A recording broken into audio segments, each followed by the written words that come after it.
You are back for another year, which I guess will please many of the fans, if not all the fans, but I guess for yourself as well, another year here at Hampshire. Yeah, I keep telling my wife one more year, and it seems to be dragging on a bit over the last couple, but yeah, really excited to be back. I feel like the bowling group in particular, where it is at the moment, I feel like I'm giving a huge amount of value to them. Over the last couple of years, they've watched myself and Mo and Barks go about our business, but now to actually be on the field with us is quite special, and yeah, really enjoying the challenge of this new bowling group. So yeah, excited to carry on with the work next year. Yeah, I mean, obviously it's all about performances, which you've done game in and game out, but it is different now. You haven't got Mo Abbas, you haven't got Keith Barker. We're used to you three being the mainstay of the Hampshire bowling attack for several years. Now you're leading a much younger and more inexperienced attack. How, on top of your own bowling, how have you found that? Yeah, I felt I had to consciously hit the ground running a lot quicker at the start of the season. I felt in the years gone past I could ease into the season a little bit, knowing that one of us would come right in a game, and you can kind of ease your way in a little bit as a bowling unit. Where this year I felt like I've had to be on it from ball one, from game one, and setting the tone for the group. But we've got an incredible bunch of bowlers. We've got a great unity amongst us, led by a great culture that Pop has embedded in us in the last couple of seasons, and the guys have really risen to that. We're very open and honest, and the guys are willing to learn. We've seen Eddie Jack come on a long way. Sonny Baker now, he's been called up, and that's a product of what we've got going on here as a bowling unit, which is incredibly exciting. But the biggest thing for me is the guys have just been willing to learn and taking on constructive criticism and building on that, and it's been incredibly healthy and refreshing to see these youngsters just rise to that and get better and better as the season's gone on. You're a father at home, a father figure on the field as well. I'll tell you what, my little boy's easier sometimes. You've already taken 42 first-class wickets this year. You're on course for another 50-plus season. How those figures would suggest you're bowling as well, I guess, as ever. How do you feel about the way you're bowling? Someone asked me that just the other day. They asked me where do I feel like I am with my bowling kind of over my whole career, and is this some of the best I've bowled? And I said within the last 2-3 years is probably as close as I have been to when I was playing Test cricket, which is quite a long time ago.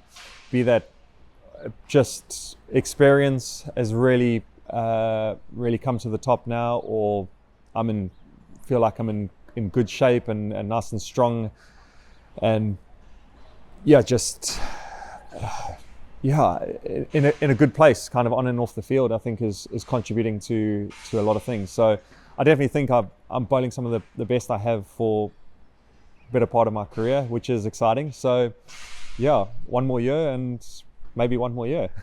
You're going to be 39 next year, leading the Hampshire bowling attack. That's even more responsibility.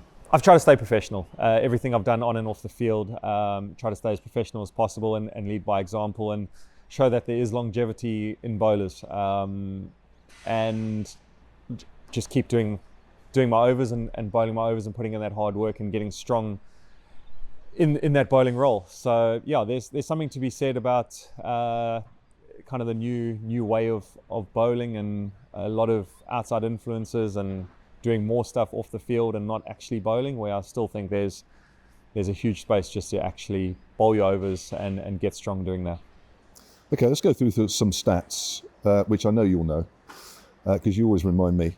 113 matches, you can say it at the same time as me if you want to. 113 matches for Hampshire, 464 first-class wickets at 20 apiece, which is slightly lower than your average, which is 21 career average. That is an incredible return, and I know you'll know how many wickets you've actually taken here at the Utilita, because you reminded me of that earlier on the season, that you've taken more wickets here than any other bowler. That figure is? I don't know, but I would say around 270, 280. Oh, I've got 218. That's 218. just first class. Oh, okay. I don't know why. I was guessing. Right, so it's just as well you are coming back, really, to get it up further. But that is an incredible stat. You must be proud of that. Yeah. Looking back, I am, because it was an interesting time in my career when I signed a long-term deal with Hampshire in 2017, coming out of international cricket and giving that up to come play here. And they gave me a huge opportunity to kind of just start over again, I guess, and to contribute to a cause, a winning cause of trying to win a championship and just get the club into a better place. And yeah, I am proud to have achieved that.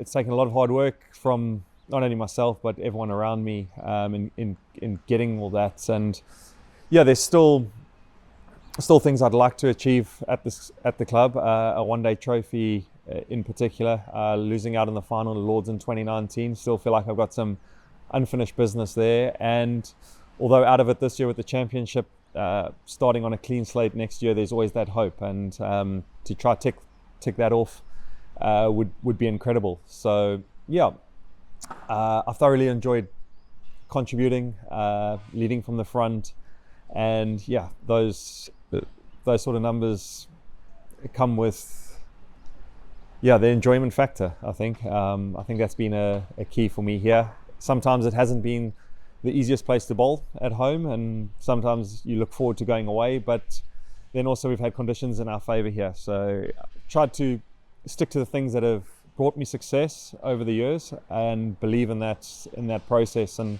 yeah, it's worked. Many highlights, of course, over that time. I'm thinking of that year back in 2019, 17 wickets in the match against Somerset, which you completely ruined their chances of winning the championship. But not just that. I mean, that was an incredible game for you. Is that one of your standout moments? Yeah, I think, personally, most definitely. As a game for Hampshire, we were talking about it just the other day, and I think we were up in Liverpool in 2021, just after COVID, where if we had beaten Lancashire, we would have won the championship by a point, and we ended up losing. Finishing fourth. I think that as a game was probably the most memorable game as a team, just because we realised kind of how close we were, although it was in a losing cause. But yeah, there's been some great memories throughout it. I can remember beating Yorkshire up in Headingley, chasing over 300 in the fourth innings.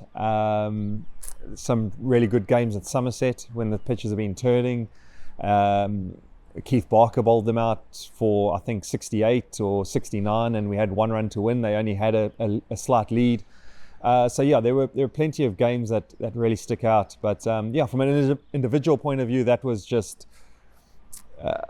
a silly game that I just say to people quite often. I don't think you realise how well the stars were aligned to have guys around me like Keith and Fidel with a ball that was reverse swinging, and Fidel was one of the best with it. How didn't he pick up a wicket or pick up more, or a dodgy umpiring decision that we see week in and week out, really, where other bowlers contribute? It was just one of those days, and yeah, still looking back on it quite fondly. And 2 hat-tricks as well for Hampshire, which you'll remember. First one, Worcestershire, 2018 at New Road, and Cheltenham against Gloucestershire, 2022. They must be standout moments as well. Yeah, definitely, both in winning causes, in games that kind of got tight towards the fourth day. I remember the Worcester game, I think, was affected by a bit of rain.